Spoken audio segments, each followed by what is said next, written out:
ناظرین اکرام، السلام علیکم ورحمۃ اللہ وبرکاتہ۔ الصلاۃ والسلام علیک یا رسول اللہ وعلی آلک واصحابک یا حبیب اللہ۔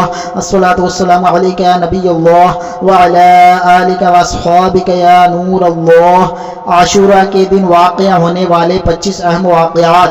10 محرم الحرام عاشورہ کے روز حضرت سیدنا آدم صفی اللہ علی نبینا وعلیہ الصلاۃ والسلام کی توبہ قبول کی گئی۔ اسی دن انہیں پیدا کیا گیا، اسی دن انہیں جنت میں داخل کیا گیا، اسی دن عرش، کرسی، آسمان، زمین، سورج، چاند، ستارے اور جنت پیدا کیے گئے۔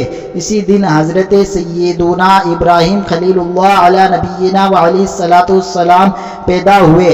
اسی دن انہیں آگ سے نجات ملی۔ اسی دن حضرت سیدنا موسیٰ کلیم اللہ علی نبینا وعلیہ الصلاۃ والسلام اور آپ کی امت کو نجات ملی اور فرعون اپنی قوم سمیت غرق ہوا۔ اسی دن حضرت سیدنا عیسیٰ روح اللہ علی نبینا وعلیہ الصلاۃ والسلام پیدا کیے گئے۔ اسی دن انہیں آسمانوں کی طرف اٹھایا گیا۔ اسی دن حضرت سیدنا نوح علی نبینا وعلیہ الصلاۃ والسلام کی کشتی کوہ جودی پر ٹھہری۔ اسی دن حضرت سیدنا سلیمان علی نبینا وعلیہ الصلاۃ والسلام کو ملک عظیم عطا کیا گیا۔ اسی دن حضرت سیدنا یونس علی نبینا وعلیہ الصلاۃ والسلام مچھلی کے پیٹ سے نکالے گئے۔ اسی دن حضرت سیدنا یعقوب علی نبینا وعلیہ الصلاۃ والسلام کی بینائی کا ضعف دور ہوا۔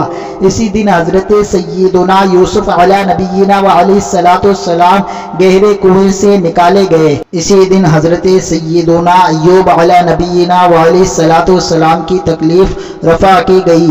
آسمان سے زمین پر سب سے پہلی بارش اسی دن نازل ہوئی اور اسی دن کا روزہ امتوں میں مشہور تھا، یہاں تک کہ یہ بھی کہا گیا ہے کہ اس دن کا روزہ ماہ رمضان المبارک سے پہلے فرض تھا، پھر منسوخ کر دیا گیا۔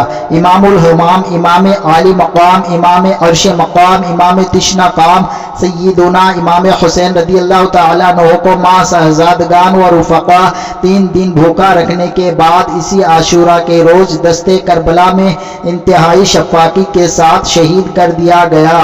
امام الہمام، امام عالی مقام، امام عرش مقام، امام تشنہ قام سیدنا امام حسین رضی اللہ تعالی عنہ پر اور تمام حسینی قافلے والوں پر اللہ تبارک و تعالی عز و جل کی رحمت ہو اور ان کے صدقے ہماری بے حساب مغفرت ہو، آمین بجاہ النبی الامین صلی اللہ تعالی علیہ وآلہ وسلم۔